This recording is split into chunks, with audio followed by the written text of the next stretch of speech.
it's you, yeah. ملا نصیر الدین اپنے مزاح کے لیے مشہور تھا۔ ان کا ایک پڑوسی حد درجہ لالچی اور بد مزاج تھا۔ ملا کے اپنے پڑوسی سے کبھی نہ بنتی تھی۔ گرمیوں کے ایک دوپہر ملا گھر میں آرام کر رہے تھے۔ ان کے ذہن میں ایک عجیب خیال آیا اور انہوں نے اس خیال کو عملی شکل دینے کا ارادہ کر لیا۔ شام ہوتے ہی ملا بازار کی طرف نکل گئے۔ ملا نے مٹھائی خریدی اور اپنے پڑوسی کے گھر جا پہنچے۔ دروازے پر دستک دی۔ چند ہی لمحوں بعد پڑوسی باہر آیا۔ اس کے چہرے پر ناگواری تھی مگر بڑے اتفاق سے ملے۔ مٹھائی دیتے ہوئے بولے، بھائی، میری بیٹی نے اچھے نمبروں سے امتحان میں کامیابی حاصل کی ہے، اسی خوشی میں یہ مٹھائی لایا ہوں۔ امید ہے کہ آپ پرانی باتیں بھول کر یہ مٹھائی قبول کریں گے اور میرے بچے کو اپنی دعاؤں سے نوازیں گے۔ پڑوسی ملا کے خلوص بھرے انداز سے بہت متاثر ہوا۔ اس نے مٹھائی قبول کی اور ایک پیالی قہوہ پینے کی دعوت دی مگر ملا نے معذرت کر لی۔ 2-4 روز گزر گئے۔ ملا نصیر الدین ایک دن پھر اس پڑوسی کے گھر جا پہنچے۔ دستک سن کر پڑوسی باہر آیا اور ملا نے کہا، بھائی، دوسرے شہر سے میرے گھر میں مہمان آئے ہیں۔ میرے گھر میں ایسا کوئی برتن نہیں جس میں زیادہ مقدار میں کھانا پکایا جا سکے۔ آپ کے ہاں ایک بڑی دیگ ہے، اگر دے دیں تو میری مشکل آسان ہو جائے گی۔ پڑوسی نے دیگ لا کر ان کے حوالے کر دی۔ ملا نے شکریہ ادا کیا اور 2-3 روز میں دیگ واپس کر دینے کا کہہ کر چل دیے۔ 3 ہفتے گزر گئے۔ بار بار تقاضا کرنے کے باوجود ملا نے دیگ واپس نہ کی۔ آخر ایک روز دیگ واپس کی تو اس کے ساتھ چھوٹی سی پتیلی بھی تھی۔ ارے یہ کیا؟ یہ پتیلی تو ہماری نہیں ہے، یہ کہاں سے آ گئی؟ پڑوسی نے حیرت سے پوچھا۔ یہ تمہاری ہی ہے؟ ملا نے مسکراتے ہوئے کہا، مگر میں نے تو صرف دیگ دی تھی، یہ پتیلی کہاں سے آئی؟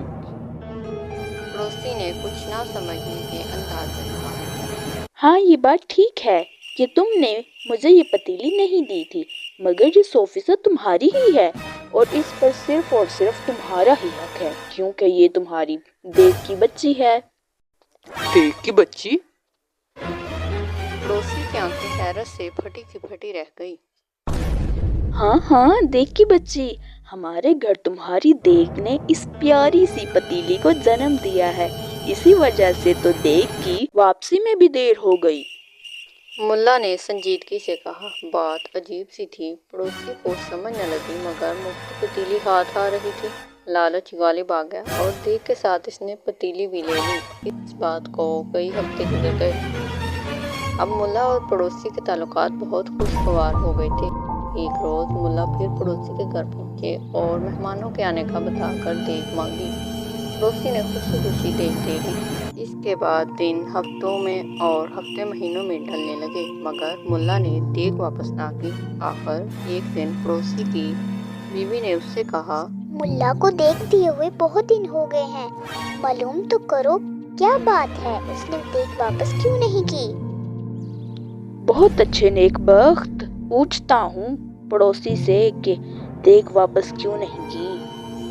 اتفاق سے کچھ دیر بعد وہ گھر سے نکلا تو ملا سے ملاقات ہو گئی۔ اس نے دیگ کے بارے میں پوچھا تو ملا بولے، بھائی، میں تمہارے گھر ہی آ رہا تھا، پہلے آتا مگر ہمت نہ تھی، لیکن بتانا تو تھا۔ اتنا کہہ کر ملا خاموش ہو گئے۔ ان کے چہرے پر غم کے اثرات تھے۔ آخر بات کیا ہے؟ پڑوسی نے بے چینی سے پوچھا۔ وہ دراصل تمہاری پیاری دیگ جو اتنا عرصہ ساتھ رہنے سے ہمیں بہت پیاری ہو گئی تھی، اب دنیا میں نہیں رہی، اس کا 2 دن پہلے انتقال ہو گیا۔ اتنا کہہ کر ملا رونے لگے، پھر ہچکیاں لیتے ہوئے مزید بولے، مرحومہ بہت دنوں سے بیمار تھی، سوچا تھا صحت یاب ہونے پر نہلا دھلا کر تمہارے گھر پہنچاؤں گا، مگر اللہ تعالیٰ کو یہ منظور نہ تھا اور وہ پرسوں ہی بیماری کی حالت میں ہمیں روتا چھوڑ کر چل بسی۔ کیا مطلب؟ دیگ تو بے جان چیز ہے، وہ بلا کیسے مر سکتی ہے؟ دیکھو ملا،